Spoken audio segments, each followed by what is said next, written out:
जय श्री कृष्ण। आप सभी श्रद्धालु श्रोताओं का आराध्य स्तुति चैनल पर हार्दिक स्वागत है। हम लेकर आए हैं भगवत गीता का दूसरा अध्याय सांख्य योग। पहले अध्याय अर्जुन विषाद योग में आपने सुना कि युद्ध भूमि में खड़े अर्जुन अपने ही संबंधियों को सामने देखकर मोह और शोक से भर उठते हैं। धर्म और करुणा, कर्तव्य और स्नेह के द्वंद्व में फंसे अर्जुन अपना धनुष छोड़ देते हैं। अब इस स्थिति में जब अर्जुन अपने कर्तव्य से विमुख हो गए हैं, श्री कृष्ण की अमरवाणी आरंभ होती है। सांख्य योग अध्याय केवल ज्ञान का विस्तार नहीं है, यह आत्मा की अमरता, कर्म के सिद्धांत और जीवन के अंतिम सत्य की गहराई को उद्घाटित करता है। तो आइए श्री कृष्ण के श्रीमुख से निकलती भगवत गीता की दिव्य शिक्षाओं में प्रवेश करें। संजय ने कहा, उस समय जब अर्जुन करुणा और शोक में डूबकर दुख से तप्त हो रहे थे, तब श्री कृष्ण ने उनसे ये वचन कहा, हे अर्जुन, यह कामचोरी और मोह किस कारण से आया है?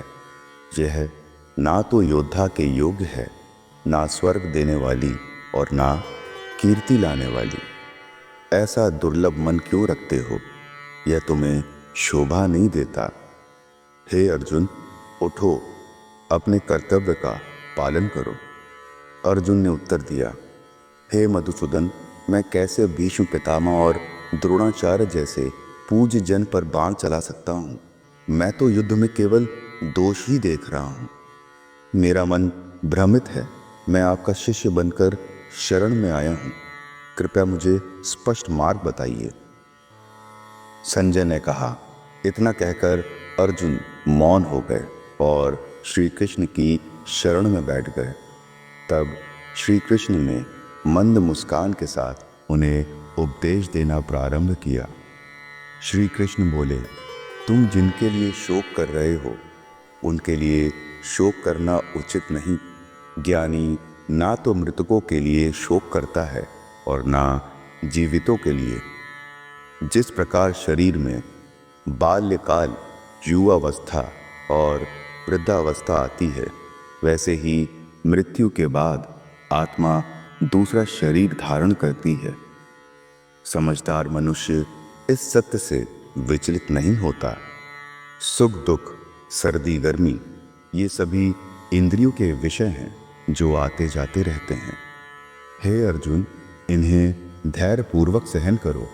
जो मनुष्य सुख दुख में सम रहता है वही मुक्ति के योग्य होता है।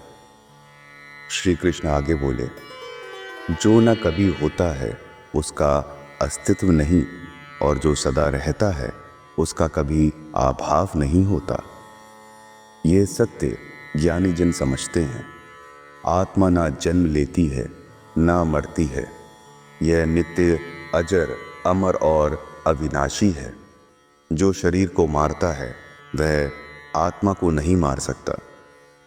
हे अर्जुन, इसीलिए तुम जिस आत्मा के लिए शोक कर रहे हो वह ना मर सकती है ना जन्म लेती है। श्लोक 2.31 से 2.38।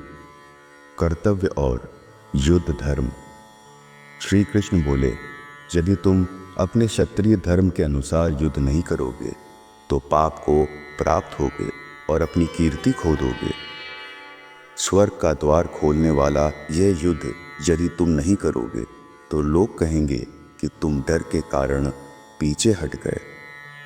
हे अर्जुन, सुख दुख, लाभ हानि, जय पराजय को समान समझकर युद्ध करो। यही निष्काम कर्म है। श्लोक 2.39 से 2.53।